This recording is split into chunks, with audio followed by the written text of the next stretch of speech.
선거법 개정안과 공수처법 등 패스트트랙 처리를 놓고 여야가 한치의 양보 없는 극한 대립을 벌이고 있는 가운데 청와대 국민청원 게시판엔 자유한국당을 해산해달라는 청원이 올라와 여권 지지자들의 폭발적인 호응을 받고 있습니다. 반대로 패스트트랙 처리를 강하게 밀어붙이고 있는 더불어민주당을 해산해달라는 청원도 같이 올라와 있습니다. 엄연히 헌법에 삼권 분립이 명시되어 있는데 청와대를 향해 정당을 해산해달라는 청원, 어떻게 봐야 할까요? 법적 쟁점까지 함께 짚어봤습니다. 심층 리포트 신세아 기자입니다. 지난 22일 청와대 국민청원 게시판에 올라온 자유한국당 정당 해산 청원이라는 제목의 게시글입니다. 해당 청원은 일주일 만에 오늘 오후 3시 기준 42만 명을 넘어서며 역대 최다 동참 기록을 갈아치울 기세입니다. 오늘은 오전부터 시간당 10,000명 넘게 동참하며 네티즌들이 몰려드는 바람에 청와대 홈페이지가 마비되는 초유의 사태까지 벌어졌습니다. 청원 골자는 자유한국당은 국민 혈세로 막대한 세비를 받아먹으면서도 사사건건 정부 발목 잡기만 하며 국민을 위한 정책 시행을 방해하고 있으니 해산해달라는 내용입니다. 청원인은 그러면서 자유한국당에서 이미 통합진보당을 해산한 판례가 있으니 이에 준해 자유한국당도 해산해달라고 주장하고 있습니다. 자유한국당에서 정당 해산을 한 판례가 있다는 청원인의 주장은 무슨 말일까요? 근거가 있는 얘기일까요? 허무맹랑한 선동일까요? 일단 현행법상 정당 해산 심판 청구는 정부만 할 수 있습니다. 특정 정당의 목적이나 활동이 민주적 기본 질서나 헌법을 부정하는 경우엔 정부가 국무회의 심의를 거쳐 법무부 장관 이름으로 헌재에 정당 해산 심판을 청구할 수 있도록 하고 있습니다.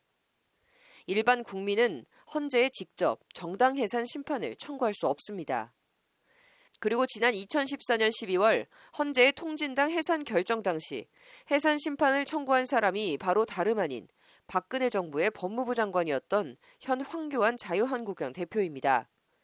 이와 관련 황교안 대표는 지난 1월 당대표 경선 과정에서 통합진보당을 해산시킨 사람이 누구냐며 통진당 해산을 자신의 치적으로 내세우기도 했습니다.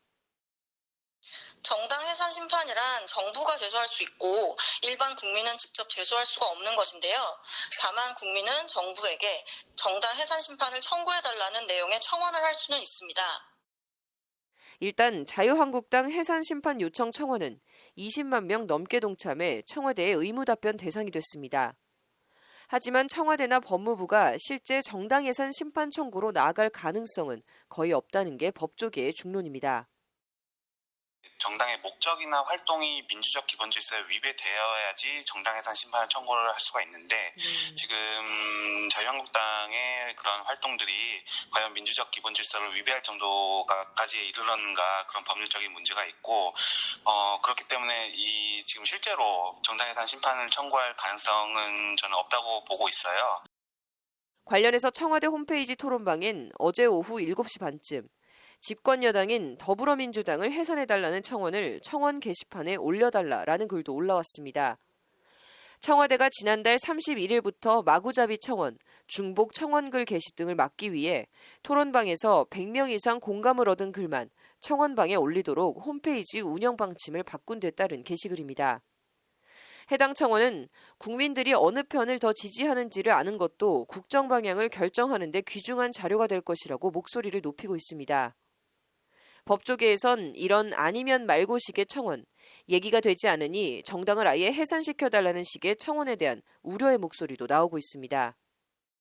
지금 벌어지고 있는 사건이 패스트 트랙 그거 때문에 그런 건데 거기에 대해서는 뭐 의견이 얼마든지 다를 수 있거든요. 다만 그 방법이 이제 폭력적으로 나와서 문제인데 그거는 폭력적인 부분 그 부분만 법적 책임을 지면 되는 거고 그런 것 때문에 정당 해산까지 이제 얘기하는 거는 그거는 민주사회에서는 좀 반면 정치권이 오죽하면 그러겠냐며 이게 다 우리 정당들이 자초한 일이라는 냉소 섞인 비판의 목소리도 엄연히 존재합니다. 정부가 실제로 정당 해산 심판을 청구하기 어렵다는 점은 대다수의 국민들도 인지하고 계실 거예요. 그렇기 때문에 이런 국민청원의 움직임은 우리가 오죽하면 이렇게까지 하겠느냐 이런 일종의 항의 표시가 아닐까. 패스트트랙 처리를 두고 여야가 사생 결단식의 대결을 벌이고 있는 가운데 청와대가 패스트트랙 처리를 저지하고 있는 자유한국당 해산 심판 청구에 대해 어떤 톤과 뉘앙스로 어떤 답변을 내놓을지 정치권에 관심이 쏠리고 있습니다. 법률방송 신세아입니다. 앞서 전해드렸는데 선거법 개정안 등에 대한 패스트트랙 처리와 저지를 두고 사생 결단을 벌이고 있는 여야가 법적으로는 고발 난타전을 벌이고 있습니다.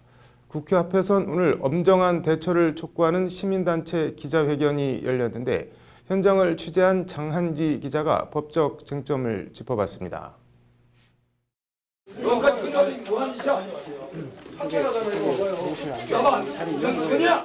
자유한국당은 오늘로 닷새째 정개특위 회의장 원천 봉쇄 등 패스트트랙 저지에 당의 사활을 걸고 총력전으로 나왔습니다. 민주당은 지난 26일 자유한국당 의원 18명을 고발한 데 이어 오늘도 나경원 원내대표 등 중복 고발 포함 19명의 한국당 의원들을 추가로 고소했습니다. 민주당은 또 의안과를 점거했던 자유한국당 보좌진과 당직자 전원에 대해서도 의안 접수 방해 등 혐의로 검찰에 고발한 상태입니다. 회의장 봉쇄나 의안 접수 방해 등의 행위가 국회법 회의방해 금지 조항 위반과 형법 특수 공무집행 방해 등에 해당한다는 것이 민주당의 고발 사유입니다. 국회 사무처는 자유한국당 불법 행위에 엄정하게 대처하라! 대처하라! 대처하라! 대처하라! 이런 가운데 청년참여연대 회원들이 오늘 국회 앞에서 자유한국당에 대한 국회 사무처의 엄정 대응을 촉구하는 기자회견을 열었습니다. 이들은 지난 12일 이른바 반민특위 망언 등에 항의하며 나경원 한국당 원내대표실을 기습 점거했던 대학생들이 끌려나온 사례를 언급하며 한국당의 행태를 강하게 비판했습니다. 대학생들은 50분 만에 연행되고 자유한국당 의원들은 며칠째 국회를 점거하고 있다면 한국은 과연 만국민의 평등한 법치국가라고 할 수 있는 것인가? 대학생들의 제1여당 원내대표실 무단 점거와 야당의 회의실 봉쇄를 같은 선상에 놓고 비교할 순 없지만 일단 회의실 봉쇄나 의안 접수 방해 관련해선 국회법에서 명시적으로 규정하고 있습니다. 국회법 제165조는 국회의 회의를 방해할 목적으로 회의장이나 그 부근에서 폭력행위 등을 해서는 안 된다고 적시하고 있습니다. 같은 법 제166조는 이를 어겼을 경우 최대 징역 5년까지 처벌하도록 하고 있습니다. 나아가 단체 또는 다중이나 서류, 재물을 손괴한 경우엔 최대 징역 7년까지 가중처벌하도록 하고 있습니다. 회의장 안에 들어가야 할 의원들을 물리력을 사용해서 못 들어게 하는 것도 폭력행위예요. 폭력행위 등에 포함될 수 있고 그 행위의 결과가 바로 회의 진행을 방해하는 거죠. 166조 요건에 포함된다고 생각합니다. 지난 25일 바른미래당 사개특위위원으로 보임된 최이배 의원이 한국당의 점거 농성으로 5시간 가까이 의원실에 갇혀 있었던 경우도 폭처법상 강금죄에 해당할 수 있다는 것이 법조계의 견해입니다. 강금죄의 경우 당사자에 대해 직접 물리력을 행사하지 않아도 당사자의 의사에 반해 자리를 못 떠나게 할 경우 성립하는 범죄이기 때문입니다. 강금죄는 어떤 본인 의사에 반해서 신체의 어떤 이동이라든가 이렇게 자유를 갖다 이렇게 제약하는 어떤 행위잖아요. 그래서 오직 했으면 최이배 의원이 뭐 창문 유리창 통해 가지고 뭐 기자들한테 SOS를 보내고 그게 이건 뭐 당연히 상투로 봐도 강금죄죠. 이에 대해 자유한국당은 패스트트랙 처리 시도 자체가 불법 행위인 만큼 회의장 봉쇄 등은 불법 행위를 저지하기 위한 정당 행위라는 입장입니다. 불법 행위가 벌어지지 않게 하기 위한 어쩔 수 없는 조치이니만큼 국회 회의 방해나 형법 특수 공무집행 방해 등에 해당하지 않는다는 겁니다. 공무원들의 어떤 적법한 공무집행 방해하는 데에 있어서 무죄 나온 사람도 있는데 적법하지 않고 그건 불법적인 공무집행이었기 때문에 안 된다 이런 얘기들이 많거든요. 네네. 자유한국당처럼 주장하면 좀 모르죠 뭐. 이런 가운데 자유한국당도 어제 홍영표 원내대표를 포함한 민주당 의원들을 무더기 고발하는 등 여야의 고발전이 격화되는 양상을 보이고 있습니다.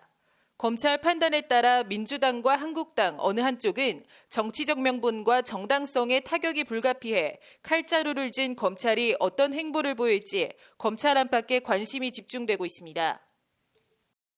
민주당은 한국당 관계자들을 국회 선진화법 위반 등 혐의로, 한국당은 민주당 관계자들을 폭력 행사 등 혐의로 맞고발하면서 양측의 갈등이 격해지고 있습니다.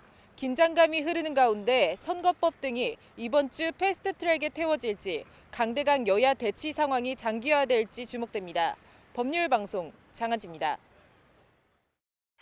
국회 사개특위가 말도 많고 탈도 많은 공수처 설치 법안을 어제 패스트트랙에 태웠습니다.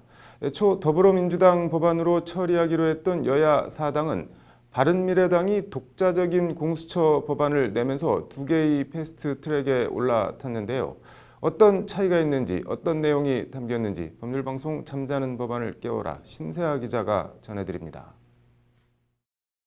일단 백혜련 의원이 대표 발의한 더불어민주당 공수처 법안과 권은희 의원이 대표 발의한 바른미래당 공수처 법안은 법안 명칭에서 미세한 차이가 있습니다.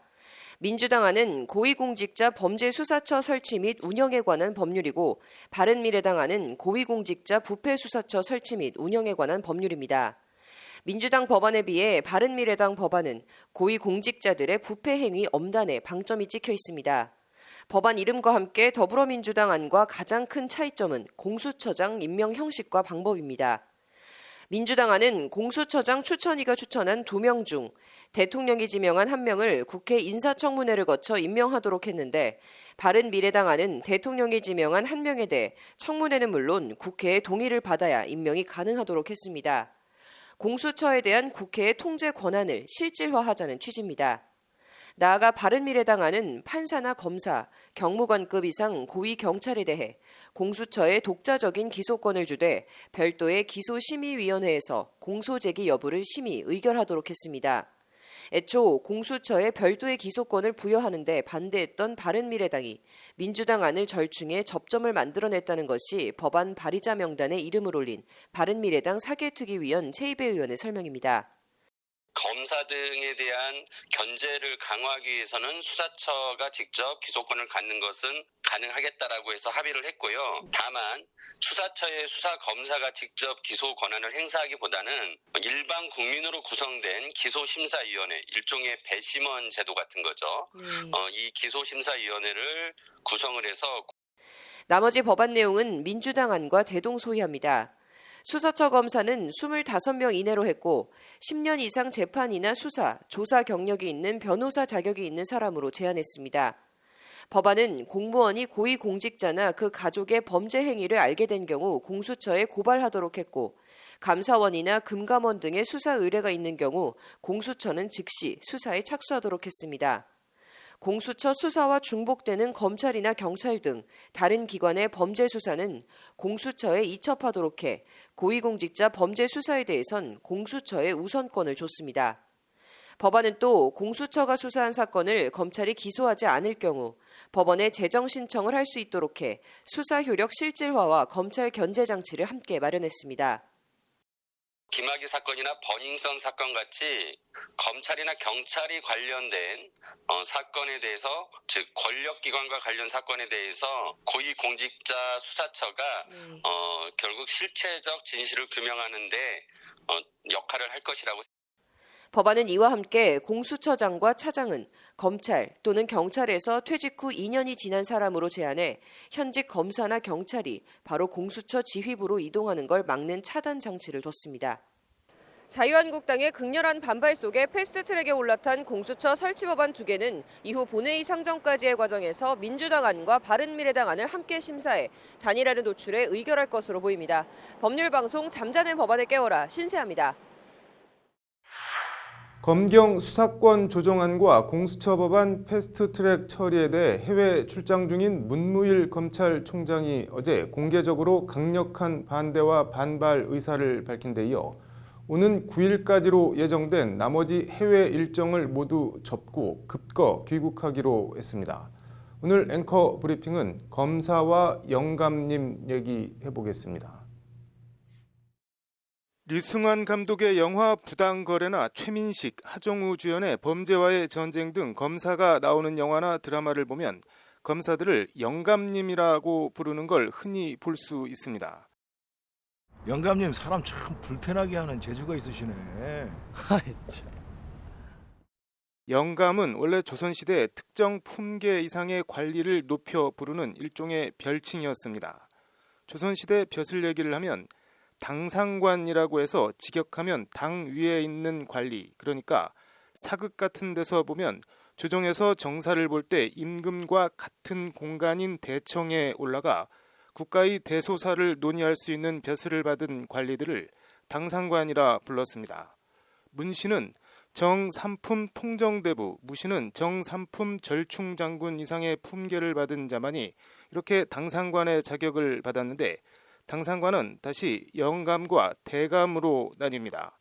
정일품, 영의정, 좌의정, 우의정, 정치를 논의한다는 뜻의 의정과 지금으로 치면 장관에 해당하는 정이품 판서들은 사극에서 많이 본 것처럼 대감이라고 불렸고, 종이품과 정삼품 벼슬 당상관들은 영감이라 불렸습니다. 지금으로 치면 검찰총장과 민정수석을 반씩 합쳐놓은 듯한 사헌부 대사원이 종이품으로 바로 이 영감에 해당하니 검사들을 영감이라 부르는 것도 아주 근거 없는 호칭은 아닙니다. 그런데 이 영감 호칭을 좀 자세히 들여다보면 조선 중기를 지나며 80세 이상 노인들에게 수직이라는 명예직 벼슬을 주었는데, 이들까지도 영감이라 높여 부르며 나이 많은 남성들도 영감이라 높여 부르는 풍습이 생겨났습니다. 나아가 우리 영감, 이런 식으로 남편에 대한 존대 비슷한 호칭으로까지 영감의 뜻이 확장됐습니다. 한편으로는 민간에서 전승되는 탈춤이나 오광대 놀이에 자주 등장하는 영감은 주로 첩질로 분란을 일으키거나 이른바 꼰대질을 일삼거나 본처를 구박해 죽게 만드는 등 못된 인간으로 그려집니다. 종합하면 원래 종이품 또는 정삼품 벼슬 관리들을 높여 불렸던 영감이 조선 후기로 내려갈수록 여기저기 막 쓰이기 시작했고, 민간에선 부정적인 인간으로 그려지는 경우도 많았습니다. 이런 이미지가 일제강점기를 거치며 검사들이 했던 못된 짓, 독립투사들을 탄압하고 벌주고 했던, 한편으론 그 서슬퍼런 무소불위의 권세와 맞물리며 해방 후에도 여전히 검사들을 영감이라고 부르는 관습이 남아 지금까지도 검사들을 영감으로 부르고 있는 겁니다. 검찰 대표 영감 문무일 검찰총장이 어제 검경 수사권 조정안과 공수처 법안 패스트트랙 처리에 반발해 착심 발언을 쏟아냈습니다. 특정한 기관에 통제받지 않는 1차 수사권과 국가정보권이 결합된 독점적 기능을 부여하고 있다고 1차 수사권과 수사 종결권 등을 갖게 된 경찰을 향해 날을 세웠습니다. 문 총장은 그러면서 현재 신속 처리안건으로 지정된 법률안들은 견제와 균형이라는 민주주의 원리에 반한다고 패스트트랙 처리 법안의 내용과 형식 모두를 문제 삼았습니다. 해외에 나가 있는 검찰총장이 국회 법안 처리 문제에 대해 검찰 출입 기자들에게 입장문을 보내 공개 반발한 아주 이례적인, 어떻게 보면 사건입니다. 경찰은 각 단계마다 촘촘한 통제 장치가 마련되어 있는데 문 총장이 이런 부분들은 다 생략하고 사실과 다른 주장을 펴고 있다고 즉각 반발했습니다. 공박의 사실관계를 떠나 문무일 총장이 검찰이 간과하고 있는 게 있습니다. 공수처와 검경 수사권 조정이 애초 왜 논의가 시작됐고 이 법안들을 왜 처리하려 하느냐는 근본적인 문제의식입니다. 저 두 법안은 기본적으로 직접 수사권과 경찰 수사 지휘권, 기소 독점권을 틀어지고 통제가 불가능한 무소불위 집단이 되어버린 검찰 개혁 차원에서 시작된 법안입니다. 해외에 나가 있는 검찰총장의 입장문 한마디에 정치권과 청와대, 도하 모든 언론이 벌집을 쑤신 듯이 호들갑을 떨고 있는 자체가 검찰의 비현실적인 위상을 보여주는 장면이라 생각합니다. 정명, 검사들이 더 이상 위세가 드높아서 그렇든 못된 짓을 해서 그렇든 영감으로 안 불리도록 바른 이름과 제 자리를 찾아주는 것이 꼭 필요하지 않나 싶습니다. 앵커 브리핑이었습니다. 검경 수사권 조정안과 공수처 법안에 대해 문무일 검찰총장이 공개적으로 반발하고 이에 경찰이 다시 문 총장의 발언을 공박하는 등 검경 갈등이 표면화하는 가운데 박상기 법무부 장관이 오늘 견제와 균형을 강조하며 검찰의 반발 움직임에 제동을 걸고 나섰습니다. 실제 제동이 걸릴지는 좀 더 두고 봐야 할 것 같습니다. 앵커 브리핑입니다. 박상기 법무부 장관이 오늘 검경 수사권 조정을 두고 검찰과 경찰, 양 기관의 갈등이 고조되는 데 대해 검경 모두 국민의 관점에서 접근해야 한다는 경고성 메시지를 날렸습니다. 박 장관은 오늘 오전 경기도 수원에 새로 생긴 수원고검 개청식에 참석해 기념사를 통해 이같이 밝혔습니다. 박 장관은 기념사를 통해 이제 시대 상황이 변하고 국민의 시각과 의식도 달라졌다며 검찰의 수사 관행은 물론 권한도 견제와 균형에 맞도록 재조정해야 한다고 강조했습니다. 검경 모두 국민의 관점에서 접근해야 한다고 검찰과 경찰을 묶어서 말했지만 방점은 패스트트랙 처리에 반발하고 있는 검찰을 향한 발언입니다. 앞서 문무일 검찰총장은 지난 1일 대검을 통해 현재 신속 처리 안건으로 지정된 법률안들은 견제와 균형이라는 민주주의 원리에 반한다며 검경 수사권 조정 형소법 개정안 등 패스트트랙 법안 처리에 공개 반발한 바 있습니다. 특정한 기관에 통제받지 않는 1차 수사권과 국가정보권이 결합된 독점적 기능을 부여하고 있다고 경찰을 겨냥해 날을 세우며 패스트트랙 불가 입장을 정면으로 천명한 겁니다. 이에 박상기 법무장관은 문무일 총장이 말한 견제와 균형을 언급하며 문무일 총장과 검찰의 반발 행보에 제동을 걸고 나선 겁니다. 검찰은 경찰에 대한 각종 영장 청구권과 기소권을 독점적으로 갖고 있어 큰 틀에서 사법적 통제 권한을 갖고 있다. 개별적 문제점이나 우려사항에 대해서는 앞으로 국회에서 공수처와 함께 수사권 조정 관련한 법안에 대해 심도 있는 논의가 진행될 것이라 예상한다는 것이 박 장관의 말입니다. 우려나 할 말이 있으면 앞으로 남은 패스트트랙 법안 처리 과정에서 검찰 입장과 우려를 공식적으로 밝히면 되지 뒤에서 패스트트랙 처리 자체를 두고 왈가왈부하지 말라는 경고 발언입니다.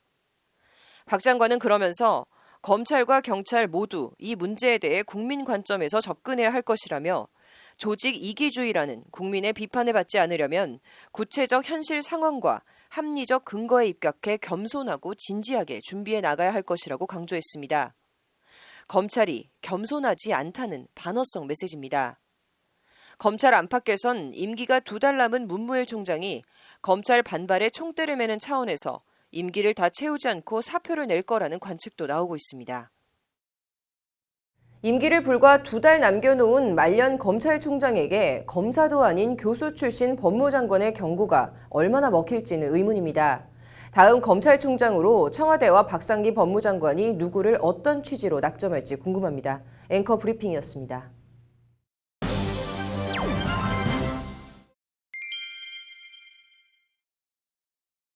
사형제를 폐지해야 하냐, 유지해야 하냐, 일도 양단식으로 답을 얻기 어려운 영원한 화두입니다.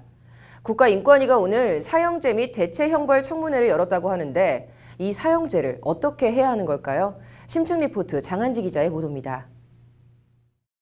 우리나라는 김영삼 정부 마지막 해인 1997년 12월 사형이 집행된 이후 21년 넘게 사형을 집행하지 않은 사실상 사형제 폐지 국가입니다. 그럼에도 사형제 폐지를 공식화하는 것은 늘 뜨거운 감자였습니다. 사형제 폐지를 말하는 쪽에선 만에 하나 있을지 모를 오판으로 인한 사법 살인 가능성을 사형제 폐지의 주요 근거로 들고 있습니다. 오판도 아닌 국가가 의도적으로 사법 살인을 저지른 유신 정권 시절 인혁당 사건이 대표적인 사례입니다. 깨달았습니다.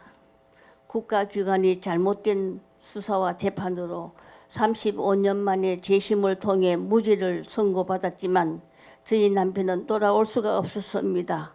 가족들은 결코 사랑하는 사람을 볼 수도 만질 수도 없고 말을 걸 수도 없습니다. 사형은 바로 이런 것입니다. 한 번 집행하면 다시는 돌이킬 수 없는 일이 바로 사형입니다. 반면 사형제를 존치해야 한다는 쪽에선 인혁당 사건 같은 경우는 다 옛날 얘기고 지금은 그런 일이 있을 수 없다고 반박합니다. 증거가 명백한 흉악한 연쇄살인마나 아동 성폭행 살인범 등을 살려둬야 할 이유가 없다는 겁니다. 사형제를 폐지해야 한다는 주장은 극악한 범죄로 사랑하는 사람을 잃어보지 않고선 함부로 말할 수 없는 얘기라는 주장입니다. 고귀한 생명을 무참히 잔인하게 목숨을 끊어놓고서 살려둔다는 것은 저는 솔직히 이해가 안 되고요. 사람을 또 죽였으면 본인도 죽어야 된다고 사형을 시켜야 된다고 저는 생각하고 있습니다.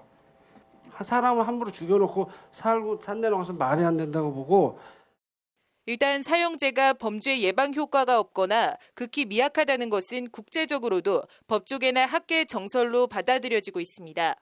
이른바 위하력 효과가 분명치 않다는 건데 그럼에도 헌재는 지난 1996년과 2010년 두 차례에 걸쳐 사형제 조항에 대해 합헌 결정을 내린 바 있습니다.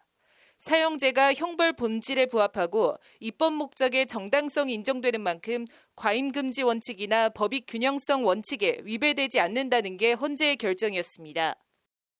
문제가 되는 것은 사형제도를 자의적이고 정치적으로 악용하는 국가체계의 비성이지 흉악한 범죄 현실에 대해서 국민들이 느끼는 복수감정이라는 것은 우리가 법철학적으로 정의감정의 중요한 부분이고 이 정의감정이야말로 우리가 법을 신뢰하고 반면 응보 기능만 하는 형벌은 거꾸로 사형제가 의미 없음을 입증하는 반증이라는 것이 사형제 폐지 쪽의 주장입니다. EU 가입규약 등 국제적 추세만 봐도 사형제 폐지는 대세이자 흐름이라는 주장입니다. 각종 국제 인권 규범이나 EU와의 협약이나 이런 것들을 봤을 때 사실 현재 인권 규범에 있어서 많은 보편적 기준을 마련하고 있는 EU 같은 경우는 흔들림 없이 사형제 폐지를 입장으로 하고 있습니다. 우리나라는 실질적 사형제 폐지 국가로 분류되고 있는 가운데 문제는 공식적으로 사형제를 폐지했을 때 이후 대안입니다. 절충형으로 거론되는 것이 반인륜적 극악범죄나 반사회적, 반국가적 범죄에 한해 사형제를 유지시켜 점차적으로 폐지하는 한편 사형제를 대체할 형벌로는 가석방 없는 절대적 종신형이 많이 거론되고 있습니다. 아울러 무기징역보다 가석방 심사와 허가 기준을 엄격하게 적용하는 상대적 종신형도 사형제 대안으로 함께 거론되고 있습니다. 오판에 의해 사형이 판결, 집행될 경우 무고한 생명을 돌이킬 수 없다라는 관점으로 사형제 폐지를 주장하고 있습니다. 사형제 존치나 폐지의 입장은 모두 국민의 안전 그리고 인권 보호라는 중요한 가치라는 이러한 지향점을 갖고 있고 방법론적으로는 국민 법감정 등을 감안하면 국회가 법률 개정을 통해 사형제를 폐지하는 것이 난감한 만큼 헌법재판소 위원이나 헌법 불합치 결정으로 사형제 폐지를 강제하는 방안이 유력하게 거론되고 있습니다. 관련해서 헌재엔 세 번째 사형제 위헌 심판이 계류 중입니다. 찬반이 뚜렷이 갈리는 우리 사회 굵직한 제도 사형제에 대한 전향적인 변화가 이뤄질지 관심이 모아집니다. 이런 가운데 6자리가 진보 성향 재판관으로 채워진 헌법재판소가 사형제 폐지 판단을 앞두고 있습니다. 법률방송 장한지입니다. 사실혼 관계의 남편을 위해 암에 걸려 받게 된 보험금까지 생계비에 보태는 등 헌신적으로 살아온 주부가 있습니다. 상대방의 변심으로 사실혼 관계가 파탄에 이르게 되자 재산분할 청구를 신청하려 했는데 재산이라고 할 만한 게 개인 택시 면허 정도밖에는 없습니다. 그나마 택시 면허도 사실혼 이전에 취득했다고 합니다. 이 여성은 재산 분할을 받을 수 있을까요? 법률구조공단 사용 설명서 김태현 기자가 딱한 사연의 여성에 대한 구조 사례를 전해드립니다. 63살 오모 씨는 남편이 일찍 사망한 뒤 홀로 자녀들을 키우고 자녀들이 장성하자 2003년쯤 3살 더 나이가 많은 연모 씨를 만나 재혼을 했습니다. 자녀들은 정식으로 혼인신고를 할 것을 권유했지만 우 씨는 따로 혼인신고는 하지 않고 살림만 합쳐 사실혼 관계를 시작했습니다. 10여 년 동안 우 씨는 연 씨의 자녀 뒷바라지를 하며 가사노동을 전담했고 암보험금까지 생계비에 보태는 등 최선을 다해 살았습니다. 그러나 연 씨에게 다른 여성이 생기게 됐고 우 씨는 2016년 짐을 싸서 나오며 사실혼 관계를 청산했습니다. 연 씨가 가진 개인 택시 면허에 대해 재산 분할을 청구할 수 있는지 고민하던 우 씨는 법률구조공단을 찾아가 도움을 요청했고 공단은 우 씨에 대한 법률구조에 나섰습니다.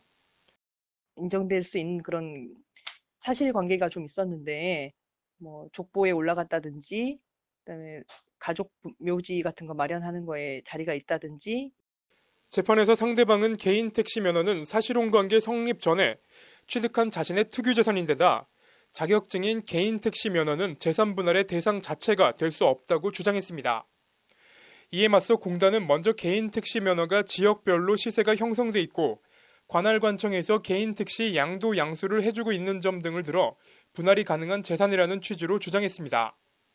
사실혼관계 성립 전 취득한 재산이라는 상대 주장에 대해선 개인 택시 영업을 지속할 수 있도록 우 씨가 뒷바라지를 한 만큼 해당 기업은만큼 재산 분할 청구가 가능하다고 맞섰습니다. 지자체별로 대중교통과에서 이 양도 양수 허가 업무를 하고 있는데 그 업무를 할 때 계약서에 금액이 어느 정도 적혀져 있는지 이런 것을 통계도 내고 관리를 하고 있습니다. 그래서 재판부는 공단 손을 들어줘 개인 택시 면허도 재산 분할 대상이 된다고 판결했습니다. 원고가 피고와 사실혼관계 기간 함께 생활하면서 위 재산의 유지 및 감소 방지에 협력했다고 보이므로 개인 택시 면허는 재산 분할 대상이 된다는 것이 재판부 판단입니다. 재판부는 이에 공단에서 제출한 관할관청 개인 택시 양도 양수 신청 시 거래 금액을 기준으로 개인 택시 면허 가액이 최저 1억 1,500만 원은 된다고 보고 해당 가액의 15%를 우 씨에게 지급하라고 원고 일부 승소로 판결했습니다. 그리고 지자체별로 개인 택시 면허 가격이 다르기 때문에 그 사정에 맞게 알아보고 가액 산정을 하여야 된다. 이런 점에 의미가 있습니다. 연 씨가 항소를 포기하면서 판결은 그대로 확정됐습니다. 소송을 수행한 최주수 변호사는 앞으로는 유무형의 재산에 대해 단순히 가액 산정이 어렵거나 안 된다는 이유로 재산 분할 대상 재산이 안 된다는 주장은 하기 어려울 것이라고 이번 법률구조 소송의 의의를 설명했습니다. 법률방송 김태현입니다. 입사할 때는 얘기가 없었던 부당한 근로계약을 강요해서 회사를 그만두었더니 무단 퇴사를 해서 회사에 손해를 끼쳤다며 이를 배상하라는 소송을 회사가 냈습니다. 어떻게 해야 할까요? 법률구조공단 사용 설명서 신세아 기자가 대응 방법을 전해드립니다. 수도권의 한 휴대폰 통신 판매 업체는 지난해 8월 직원들에게 보름씩 무급 휴가를 내라고 일방적으로 통보했습니다. 휴가철 비수기여서 어차피 매출도 안 나오는데 월급을 주긴 싫고 그냥 무급 휴가나 가라는 식으로 통보한 겁니다.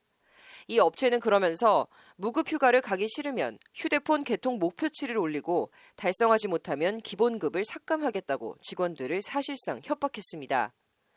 애초 입사할 때와는 얘기가 다른 이런저런 불합리한 요구와 지시가 계속되자 이 회사 직원 8명은 단체로 사직서를 내고 회사를 그만뒀습니다. 하지만 회사 측의 갑질은 회사를 그만두고 나갔는데도 멈추지 않고 계속 따라왔습니다. 무단 퇴사로 회사 업무를 방해했다며 한 사람당 1,900만 원 정도씩 하는 손해배상 소송을 청구한 겁니다. 직원들 대부분이 한부모 가정의 가장이거나 기초생활 수급자였기 때문에 경제적으로 어려운 상황에서 근로자들은 하늘이 무너지는 것 같았다라는 그 신경을 많이 토로하였습니다. 회사 측이 손해배상의 근거로 내세운 조항은 근로계약서 제7조 제1항 중도퇴직 조항. 해당 조항은 퇴직 1개월 전 회사의 통보에 충분한 협의를 거쳐 업무를 인수인계하고 회사로부터 퇴사에 대한 승인을 받아야 한다라고 명시돼 있습니다. 협의도 없었고 퇴사 승인도 받지 못했으니 급작스런 퇴사로 인한 업무 손실에 대한 손해를 배상하라는 주장이었습니다.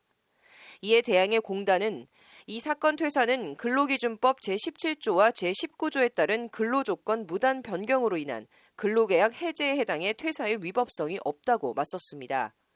최저임금 수준의 기본급을 받고 일하는 근로자들에게 무급 휴가를 강요해 생계에 위협을 느낀 근로자들이 퇴사했는데 이에 대해 손해배상 책임을 물을 순 없다는 취지의 주장입니다. 이에 법원은 공단 손을 들어줘 배상 책임이 없다며 원고 전부 승소로 판결했습니다.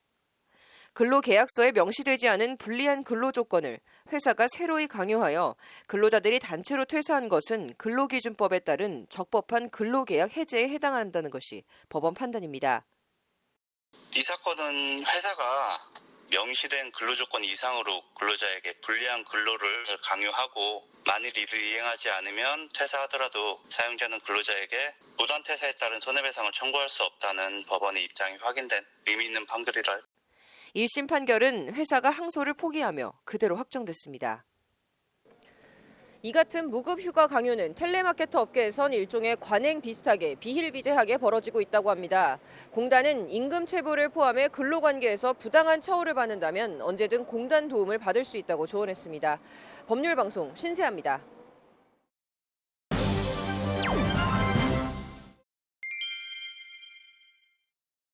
네, 오늘 대한변협에서는 법조계 이해 충돌로 불리는 전관예우 관련한 토론회가 열렸습니다. 이슈플러스 장한지 기자 나와 있습니다. 장 기자, 오늘 최고이직 판사나 검사의 변호사 개업을 제한해야 한다는 얘기가 나왔다고 하는데 최고이직이라고 하면 어떤 사람들을 얘기하는 건가요? 네, 전관예우는 사법부뿐만 아니라 입법부, 행정부 등 모든 공직에 공통되는 문제이긴 합니다. 네. 특히 법조계와 관련해서는 퇴직한 법관이나 검사가 변호사로 개업할 경우에 법원이나 검찰에서 사건을 처리할 때 특정한 배려를 해주는 일종의 관행 같은 걸 지칭하는데요. 네. 오늘 논의된 법원과 검찰의 최고위직의 대상을 특정해보면 네. 대법원장과 대법관, 헌법재판소장, 헌법재판관, 그리고 법무부 장관과 검찰청장 정도입니다. 네. 대법관 등으로 전관예우 대상을 특정하긴 했지만 네. 사실 법조계 전관예우는 정도와 경중의 문제지 대한민국 모든 퇴직 판검사에게 공통되는 문제라는 게 오늘 토론회 참가자들의 인식입니다. 네, 전관예우 문제는 법조계 공공연한 비밀인데 어느 정도나 되는지 수치나 통계 같은 게 있나요? 네, 일단 대법원 자료를 보면요. 네. 2017년 대법원 상고심 사건 중 대법관 출신의 전관 변호사들이 사건을 수임한 건수는 440건으로 네. 전년도 263건보다 177건 정도 늘어난 것으로 나타났습니다. 네. 퍼센트로 보면 67%가 증가한 것으로 조사됐는데요. 네. 이런 대법관 출신의 대법원 상고심 수임이 단순한 우연은 아닌 것으로 보입니다. 네. 의뢰인이 의도적으로 판검사 출신 변호사를 찾는다는 조사 결과가 있는데요. 네. 형사정책연구원이 실시한 2018년 법조브로커 실태조사를 보면 네. 형사소송에서 판검사 출신 변호사를 선임했다는 의뢰인은 62%로 나타났습니다. 네. 형사사건 변호사를 찾는 의뢰인 열의 6명 이상은 어떤 식으로든 판검사 출신 변호사를 찾았다는 얘기가 되기도 합니다. 네. 대법관 출신 변호사의 대법원 상고심 수임 증가도 네. 이런 맥락과 연장선상에 있다는 것이 오늘 토론회 참가자들의 인식입니다. 네, 이런 전관예우를 제한하는 법이나 제도 같은 건 없나요? 네, 있기는 있습니다. 네. 일단 2011년에 개정된 변호사법 제31조 3항을 보면 네. 전관 변호사는 퇴직 전 1년부터 퇴직할 때까지 자신이 근무한 국가기관이 처리하는 사건을 퇴직일로부터 1년간 수임할 수 없게 되어 있습니다. 네. 그리고 또 2014년에는 대법관, 헌법재판관, 검찰총장, 고법부장판사 등 고위직 판검사는요. 네. 퇴임 후 3년간 연매출 100억 이상의 대형 로펌에 취업할 수 없도록 하는 공직자윤리법이 개정되기도 했습니다. 네. 형사사건 양형 기준을 설정하는 대법원 양형위원회도 네. 이런 법관들의 지나친 재량권 남용과 전관예우 문제를 타파하기 위해 설치된 측면이 있습니다. 네. 법조 일원화나 이제 평생 법관제 등도 비슷한 취지의 제도입니다. 네. 그럼에도 대법원 사법발전위원회가 2018년도에 발표한 설문조사 결과에서 네. 일반 국민의 67% 그리고 법조직역 종사자는 77%가 이 전관예우 금지법에 대해서 규제가 미약하거나 효과가 적다고 생각한 것으로 나타났습니다. 네. 법조계 종사자 열의 8명 가까이가 현행 제도로는 이제 전관예우 차단이나 근절이 역부족하다고 생각하고 있는 건데요. 네. 오늘 변협 토론회는 이런 인식위에 전관예우 타파 방안을 모색하기 위해 마련된 자리입니다. 네. 이찬희 변협회장의 말을 들어보시죠. 네. 전관을 이용한 어떤 수임, 변론 이런 활동은 우리 사회의 공정이라는 가치를 훼손하는 것뿐만 아니라 동료 변호사와 공정한 경쟁이라는 변호사 내부에서의 또 가치를 흔드는 원칙을 흔드는 그러한 것이라고 생각합니다. 그래서 구체적으로 어떤 대안들이 제시됐나요? 네, 아까 말씀드린 변호사법 제31조 3항에 대해서 네. 이 수임 금지에 관한 기간을 퇴직 후 1년에서 이것보다 더 늘리는 방안이 제시가 됐고요. 네. 판검사 퇴직 후 변호사 등록을 한 시점부터 일정 기간 동안은 공익 활동을 강제하는 방안도 제시됐습니다. 네. 그리고 판검사 출신 법조인이 변호사가 될 경우에 재판부와 소송 대리인 간의 연고 관계를 의무적으로 진술하게 하는 방안 등도 토론회에서 제시됐습니다. 네. 정관으로 인식될 수 있는 부분을 투명하게 공개하자는 취지인데요. 네. 앞서 언급한 법원과 검찰 최고위직 같은 경우는 네. 기준을 더 엄격하게 적용해서 변호사 활동을 제한해야 한다는 의견도 나왔습니다. 네. 변호사 활동을 아예 제한하는 거는 직업 선택 자유 침해 이런 거랑 충돌하지 않나요? 어떤가요? 네, 그런 말이 나왔다는 것 자체가 변호사 업계에 이 네. 정관유 문제가 심각하다는 반증이기도 한데요. 네. 일본의 경우를 보면 네. 대법관 정년은 70세, 그리고 그 외 법관은 65세로 우리나라와 비슷합니다. 네. 그리고 변호사 개업에도 아무런 제한이 없는데요. 네.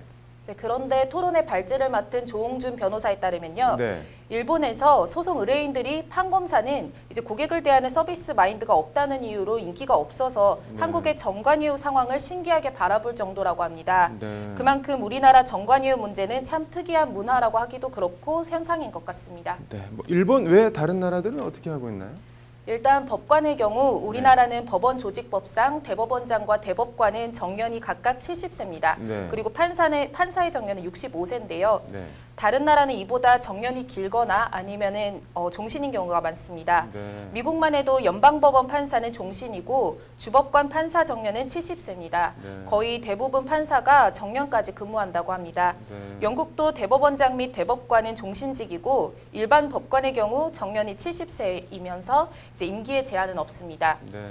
독일의 경우도 평생 법관제가 정착이 돼 있어서 퇴직 공직자에 대한 등록 및 개업 제한 제도 없이도 이제 판검사가 변호사로 전직하는 경우가 많지 않다고 합니다. 네. 기본적으로 우리나라와 구조 자체가 다른 건데요. 네. 고위법관이나 검사들의 법률 지식과 경륜을 개인의 영달이 아닌 사회적으로 공헌할 수 있는 제도를 만들어야 한다는 것이 토론의 참가자들의 인식입니다. 네. 뭐 아무튼 전관예우 문제는 어떤 식으로든 해결이 되기는 돼야 될 것 같네요. 오늘 잘 들었습니다.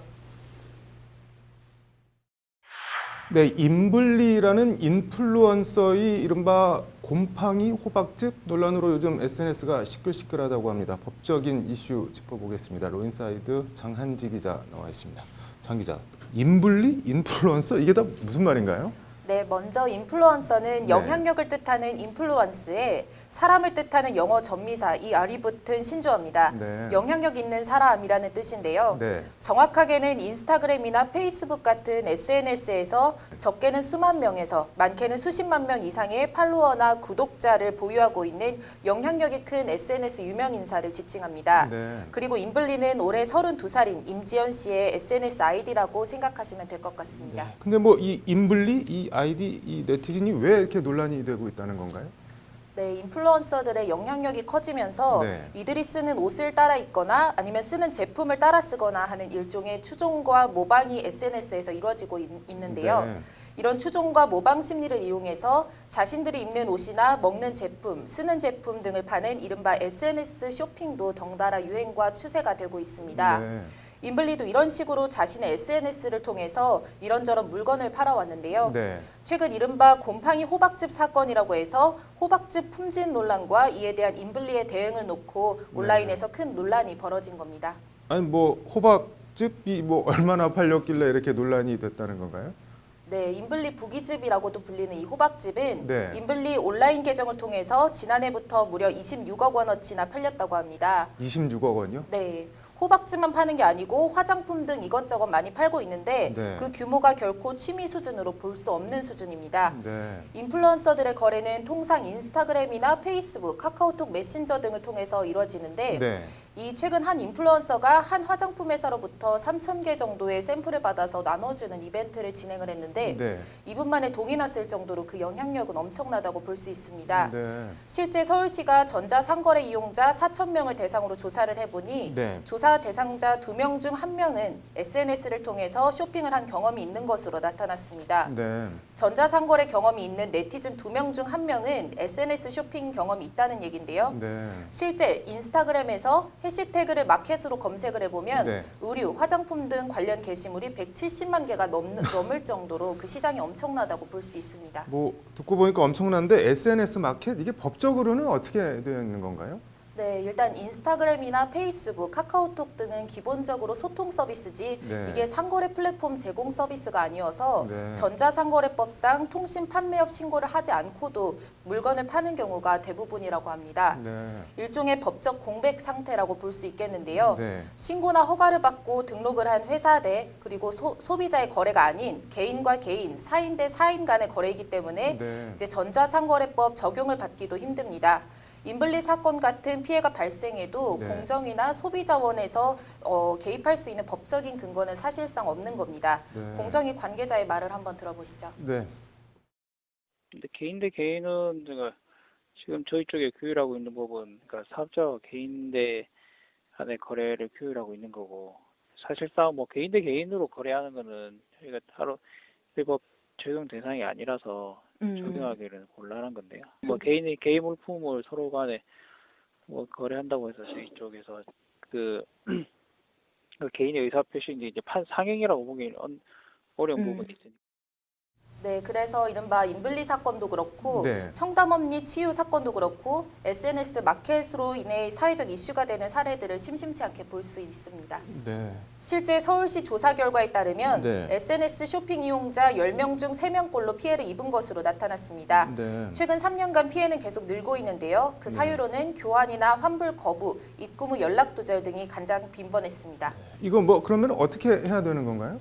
일단 구매자들의 피해와 함께 또 다른 문제는 세금 문제가 있습니다. 네. 온라인 상거래 업체나 회사가 아니기 때문에 카드 결제도 안 되고 계좌이체로 돈을 받는 경우가 대부분이라서 네. 결과적으로 이게 다 탈세 문제로 이어지는 겁니다. 네.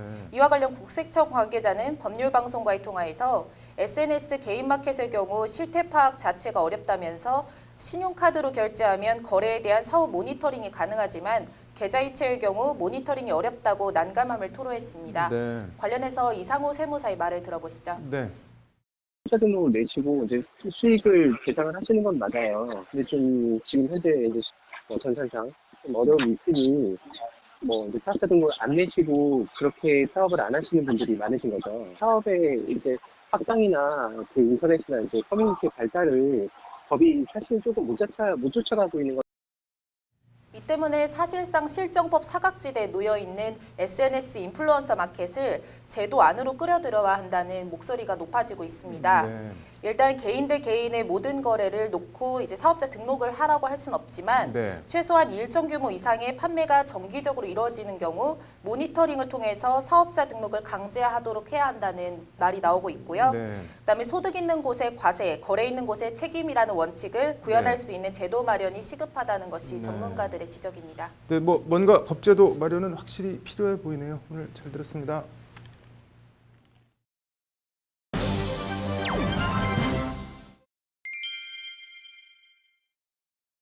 귀신을 쫓는다며 20대 딸에게 식용소다를 다량 먹여 숨지게 한 혐의로 어머니와 승려, 무속인 등 3명이 재판에 넘겨졌습니다. 앵커 브리핑입니다. 울산에서 벌어진 일이라고 하는데요. 52살 A씨와 58살 승려, 55살 무속인 등 기소된 사람은 모두 3명이라고 합니다.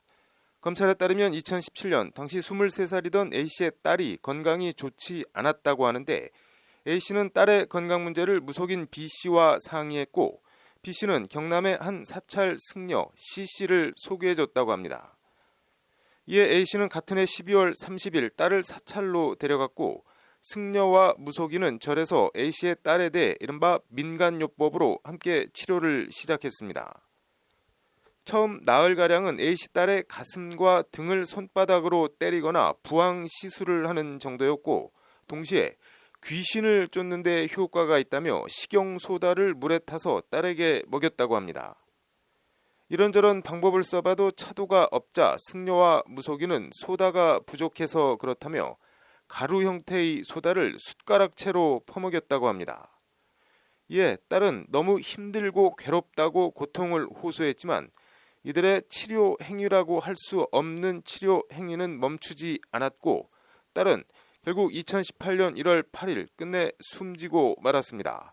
사찰에 간 지 단 열흘 만입니다. 부검결과 딸의 사인은 소다 과다 섭취에 따른 탄산수소 나트륨 중독으로 확인됐습니다. 염기성 물질인 탄산수소 나트륨은 대사성 산증 등을 치료하는 목적으로 사용되기도 하지만 신체의 산염기 조절 중추가 감당할 수 없을 만큼 과다 섭취하게 될 경우 대사성 염기증을 일으키게 됩니다. 이 경우 호흡곤란이나 저칼슘, 저칼륨증 증상 등으로 가벼우면 졸음이나 경련이 발생할 수 있고 심하면 사망에 이를 수도 있습니다. A씨 딸이 바로 이 경우에 해당한 건데요. 애초 사건을 수사한 경찰은 A씨나 승려, 무속인 등의 치료 행위를 과실로 보고 과실치사 혐의를 적용해 사건을 검찰에 송치했는데 검찰은 이보다 형량이 무거운 학대치사 혐의를 적용해 기소했습니다. 딸이 고통을 호소하는데도 강제로 소다를 떠먹인 행위는 단순한 과실이 아닌 학대라는 것이 검찰의 판단입니다. 딸을 치료하겠다며 딸을 죽게 만든 엄마와 무속인 승려. 모든 선의가 좋은 결과로 이어지는 건 아닌 것 같습니다. 선무당이 사람 잡는다는 말이 괜히 나온 건 아닌 것 같습니다. 앵커 브리핑이었습니다. 멀쩡히 길 가던 20대 여성을 남성 둘이 납치해 번갈아 성폭행을 했습니다. 한 사람은 바로 잡혔고 한 사람은 해외에서 21년간 도피했다가 살 길이 막막해지자 한국으로 귀국해 자수했습니다. 바로 잡힌 사람과 해외로 도주했다 수십 년 뒤에 뒤늦게라도 자수를 한 사람. 누가 더 처벌을 강하게 받아야 할까요? 판결로 보는 세상입니다. 57살 A씨라고 하는데 A씨는 B씨와 함께 1998년 2월 17일 오전 1시 30분쯤 청주시 상당구의 한 도로변에서 길 가던 당시 22살 여성을 강제로 차에 태워 납치한 뒤 인적이 뜸한 시골로 끌고 가 번갈아 성폭행을 했다고 합니다. 이들은 이 여성을 한 차례 성폭행한 뒤에도 다시 여관으로 끌고 가 감금한 뒤 재차 성폭행한 것으로 조사됐습니다. 이 과정에서 피해 여성이 도망을 가거나 반항하지 못하도록 마구 폭행까지 했다고 합니다. 범행 얼마 뒤 경찰에 붙잡힌 B씨는 1심에서 징역 5년을 선고받았다가 2심에서 피해자와 합의해 징역 4년으로 형이 1년 줄었습니다. 곧바로 붙잡힌 B씨와 달리 A씨는 경찰의 추적을 피해 베트남으로 도주했습니다. A씨의 도피 행각은 올해 초 베트남 호찌민 한국 총영사관을 찾아가 범행 사실을 털어놓으며 21년 만에 끝이 났습니다. 강산이 2번 바뀔 동안 도피 생활을 해오던 A씨가 뒤늦게 자수하게 된 것은 현지에서 만나 사실혼 관계를 이어오던 베트남 아내가 암으로 숨진 게 결정적인 이유가 됐다고 합니다. A씨는 홀로 9살 난 아들과 베트남에서 살 길이 막막해지자 감옥을 가더라도 한국에 가면 어떻게든 살 길이 있겠지 하는 생각으로 자수를 한 겁니다. 불법 체류자인 A씨는 현지에서 금융거래도 할 수 없는 등 생활에 제약이 많았기 때문입니다. 한국으로 송환된 A씨는 검찰 수사 과정에서 주범은 B씨라며 용기가 나지 않아 피해자와 합의를 시도할 수도 없었다며 뒤늦게 용서를 구했습니다. 1심 판결이 나왔는데 재판부는 특수 강간 등의 혐의로 구속 기소된 A씨에 대해 징역 5년을 선고했습니다. 재판부는 범행의 위험성, 피해 정도, 범행 후 21년간 이어진 도피 행각 등을 고려할 때 죄질이 매우 불량하고 엄벌을 탄원하는 피해자로부터 용서받지도 못했다고 A씨를 질타했습니다. 재판부는 그러면서도 뒤늦게지만 자수를 한 점과 공범 B씨에게 선고된 형량과의 형평성을 일부 참작해 형을 정했다고 양형사유를 밝혔습니다. 결심 공판에서 징역 10년을 구형했던 검찰은 법원 양형에 반발해 즉각 항소했습니다. 도망자 신세라 살 길이 막막해 들어온 것을 진정한 의미의 자수로 볼 수 없다. 공범에게 책임을 뒤집어 씌우는 등 반성의 진정성도 의심된다는 것이 검찰 항소 이유입니다. 검찰 관계자는 그러면서 곧바로 잡힌 범인과 21년간 도망다닌 범인을 똑같이 처벌하면 누가 도망가지 않겠느냐며 양형부당과 사실 오인 등에 대해 항소심 재판부에서 다시 판단을 구하겠다고 덧붙였습니다. A씨 역시 1심 판결에 불복해 항소했습니다. 아무 죄도 없는 영문도 모르는 A씨의 9살 난 아들은 한국 입국 직후 아동보호센터에 맡겨졌다고 합니다. 항소심에서 징역 몇 년이 선고될지는 모르겠지만 A씨는 죗값을 치르고 평생 속죄하며 살고 A씨 아들은 사회가 잘 보호하고 키워서 대한민국 국민으로 정상적으로 살아갈 수 있게 되기를 안타까운 마음으로 바라봅니다. 판결로 보는 세상이었습니다. 교통사고로 의식을 잃은 운전자가 있는데 입에서 술 냄새가 펄펄 풍겨 체열을 했더니 엄청나게 높은 수준의 혈중 알코올 농도가 나왔습니다. 이 운전자는 음주운전으로 처벌할 수 있을까요? 판결로 보는 세상입니다. 35살 A씨라고 하는데요. A씨는 지난해 8월 21일 새벽 경기 용인시 수지구의 도로에서 만취 상태로 오토바이를 운전하다가 신호 대기 중인 버스 뒷부분을 들이받는 사고를 냈다고 합니다. 당시 A씨는 인근 병원 응급실로 옮겨졌으나 의식을 찾지 못했고 경찰은 음주 측정기 사용을 할 수 없게 되자 A씨 동생으로부터 A씨 체혈 동의서를 받아 혈액을 채취해 혈중 알코올 농도를 측정했습니다. 측정된 혈중 알코올 농도는 0.313%, 당시 면허 취소 수준 0.1%의 3배를 넘는 만취 상태였습니다. 음주운전 혐의로 재판에 넘겨진 A씨에 대한 1심 판결이 나왔는데 수원지법 형사 14단독 백상빈 판사는 도로교통법 위반 혐의로 기소된 A씨에 대해 무죄를 선고했습니다.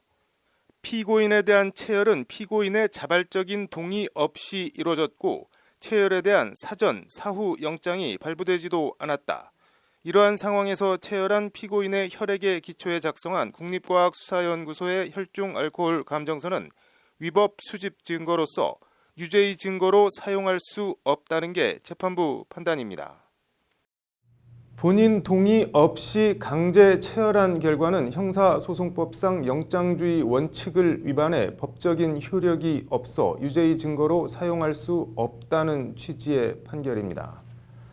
그 정도 만취 상태에서 오토바이를 몰고 간 운전자나 아무튼 교통사고로 의식이 없는 환자를 상대로 피부터 뽑고 본 경찰이나 더 큰 피해가 없었던 걸 다행이라면 다행으로 여겨야 할까요? 판결로 보는 세상이었습니다.